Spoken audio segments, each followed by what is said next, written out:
നിലനിർത്തുവാൻ കഴിയാത്ത കാര്യം ഏതിലും കൈയിട്ട് പോയാൽ മാറ്റി കുറയും നിന്നിലും സമാഅത്തും ചിലപ്പോൾ വരും ഹുസ്സാദിന്.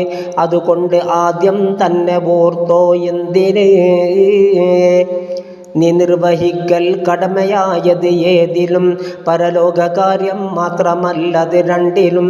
അതിനുള്ള സമയം വന്നു എന്നാൽ ആദ്യമായി അത് ചെയ്യണം, ചിന്തിച്ചു എന്നാൽ ദുഃഖമായി. ഇടപെട്ട് കൊണ്ടിരിക്കുന്നൊരാൾ ത്വാഅത്തിലായി വിളിക്കല്ല വിരമിക്കാതെ നിന്റെ ഇഷ്ടത്തിനായി. പരലോക സമ്പാദ്യത്തിലാണവരെന്ന് ഓർക്കേണ്ടതാ വിളി കൊണ്ടതും തടയുന്നേ. നിന്നോടൊരാൾ ഒരു ദുൽമ് ചെയ്തെന്തെങ്കിലും ചെയ്യരുത് നീ അവരോട് പകരം ഒരിക്കലും.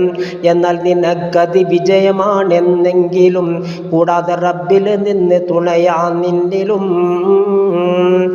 നേതാക്കൾ ആരോ വന്ന് പോയാൽ പിന്നെ പ്രാർത്ഥിക്കണേ നീ റബ്ബിനോടുടൻ തന്നെ.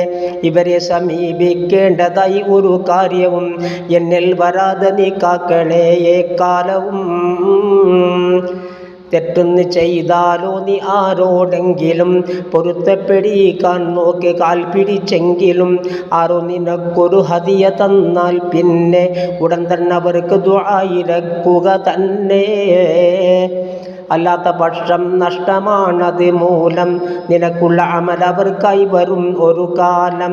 സുഹബത്തിനാരോടാണ് നീ കൂടേണ്ടത്, നടപ്പാതമുള്ള നിറഞ്ഞ വഴിയാണ് അത്. ചിലരുണ്ട് തീയാര പലമതിൽ നമുക്കുണ്ട്, അപ്പോൾ വെറുക്കാനോ പ്രയാസവുമുണ്ട്.